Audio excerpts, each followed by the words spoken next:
Gotta get these mittens on my hands. This is chilly out here. Oof.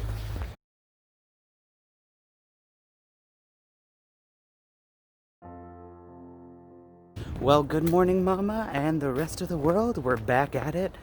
Outside, going for a walk, entering the community.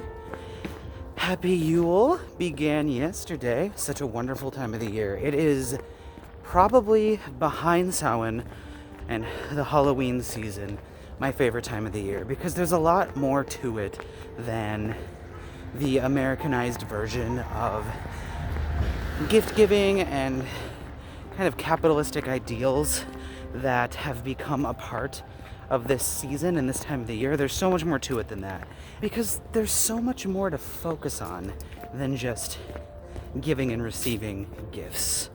Although, as I pass a U.S. Postal Service truck, that can also be a wonderful, beautiful, joyous thing as well.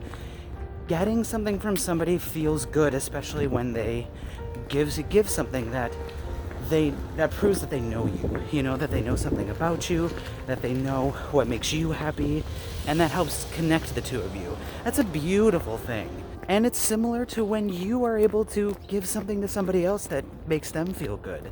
You know that you paired them with something that made them happy and brought them joy. That is an incredible feeling as well. So I don't want to downplay any of that.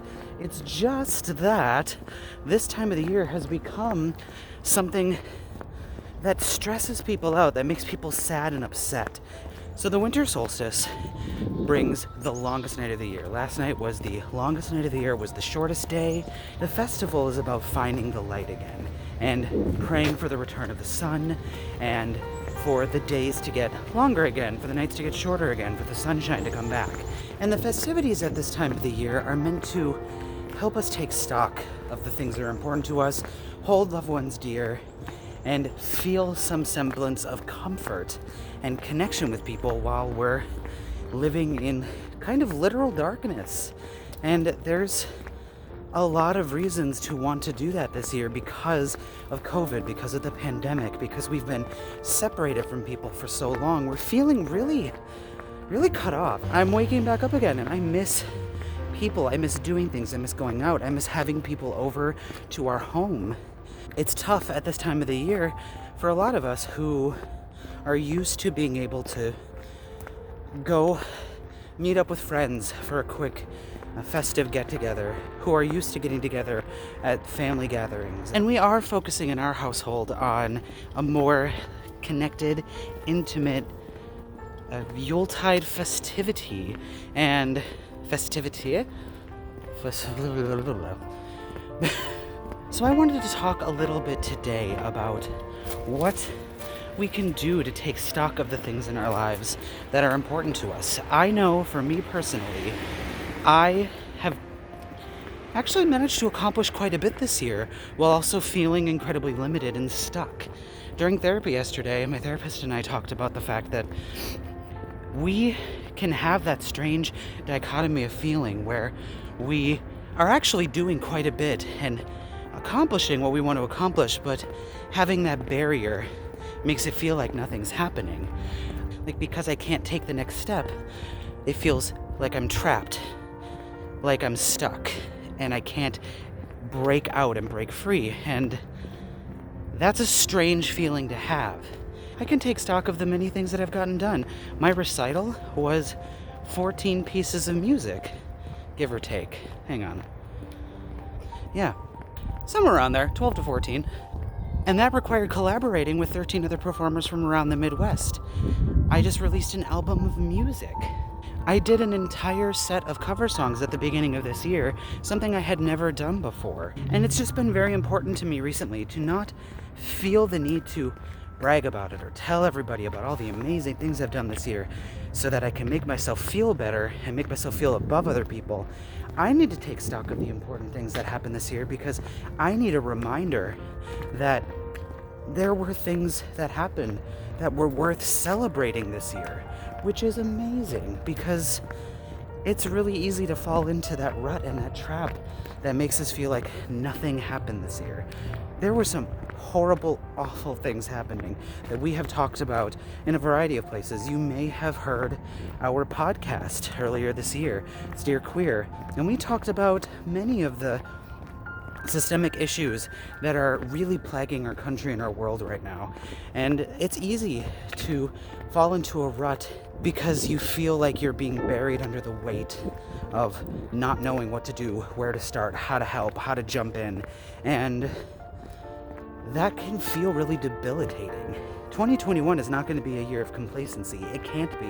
We all have to be on watch. We have to be ready to jump in and participate in democracy. We have to be ready to jump in and participate in progress, in helping this country and this world progress, because we have seen how easy it is to let that slide back and slip back when we let the wrong people get in charge and get in positions of power through our complacency and our lack of participation.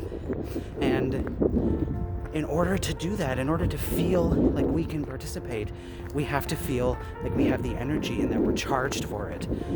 So that's, I think, what this time is about. This festive season is a time to connect with others in any way that you can. And I know we're sick of only connecting with people digitally. It feels sometimes inauthentic and it feels really cold and not real. But it is what we have right now, and it's important to utilize the tools at our disposal, because it's an amazing thing to be able to connect with somebody that you can't get together with and still see their face and hear their voice. That is an amazing feat that we have to hold dear and treasure, even if we are kind of getting burnt out on it. So this Friday, I am going to be uploading a Yuletide meditation for anybody who wants to participate in it. It will be a December 25th, middle of Yule festive celebration meditation, and a chance for anyone who wants to come on that journey to sit and reflect and think about where their life has gone, where it's come from, and where it's going in this coming Gregorian calendar year, because we really do have some wonderful opportunities to make beautiful change. And it's going to be important that we have the energy spiritually, emotionally, physically, mentally to show up and participate in making that change happen. I hope that this inspired some of you. Let us know if you have anything that you're doing recently that's really helping you feel like there's been some sense of accomplishment or some sense of connection this year, even during all of this madness and this darkness. And as we see the coming back of the sun and the days continuing to get longer and the nights get shorter again, let's see if we can keep connecting with one another to make this a brighter world. And all that cheesy stuff. Like us, comment, and share if you want. It's all up to you. It's your life, it's your choices. But we hope that you feel confident and comfortable to participate with us, and we hope to see you again soon. Mama, I love you. I'll talk to you soon. Mwah, bye.